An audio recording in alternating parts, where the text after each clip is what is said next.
When I started Microsoft, I didn't think of it as all that risky. I mean, I was so excited about what we were doing. It's true I could have gone bankrupt, but I had a set of skills that were highly employable, and in fact my parents were still willing to let me go back to Harvard and finish my education if I wanted to. And so then I got this incredibly conservative approach that I wanted to have enough money in the bank to pay a year's worth of payroll, even if we didn't get any payments coming in.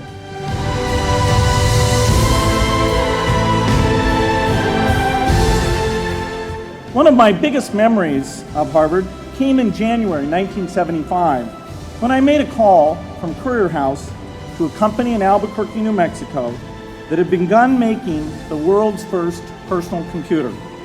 I offered to sell them software.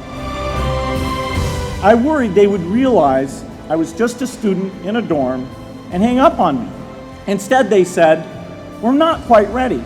Come see us in a month," which was a good thing because we hadn't written the software yet.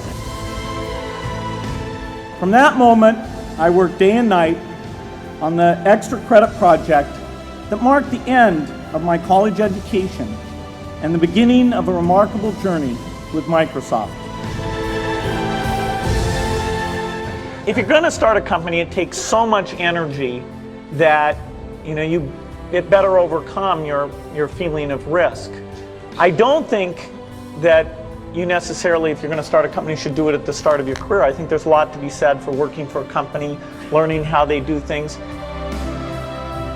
When people are first skeptical and they think, "Oh, this kid doesn't know anything," then when you show them you've really got a good product and you know something, they actually tend to go overboard and they think, "Whoa, they know a lot. Let's really do an incredible amount with these people." So our youth, at least in this country, was a huge asset for us once we reached a certain threshold. Those problems that come with starting a firm, you better think of those as part of the pleasure, part of the challenge that is part of the excitement.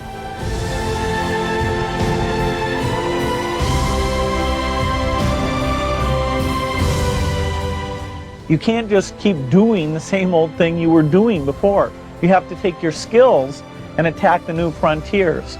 In the business of technology, you have to think about what are you missing? What is the research or customer feedback that you should be paying more attention to? And how do you keep that pace of innovation very, very high? How do you make sure you're hiring the very best people? And that kind of focus has helped drive us forward through all the milestones the company has had. You've got to enjoy what you do every day. And for me, that's working with very smart people. It's working on new problems.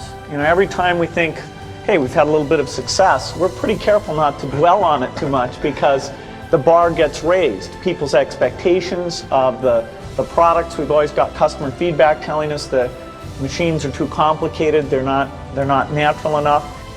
About 25% of the time that I'm out traveling around meeting with customers, Europe, Asia, and that sort of helps me think, okay, do we have the right priorities? What are people responding well to, and what would they like to see us do better? The competition, the breakthroughs, the research, but the computer industry, in particular software, I think is the most exciting, and I think I have the best job in that business. You all have a chance to innovate. As you're thinking about your innovation, of course, you should go after any market that you think is interested in it. But a little bit, if you can also think, okay, does this innovation apply to those most in need? What are you going to do to make it cheap enough, simple enough?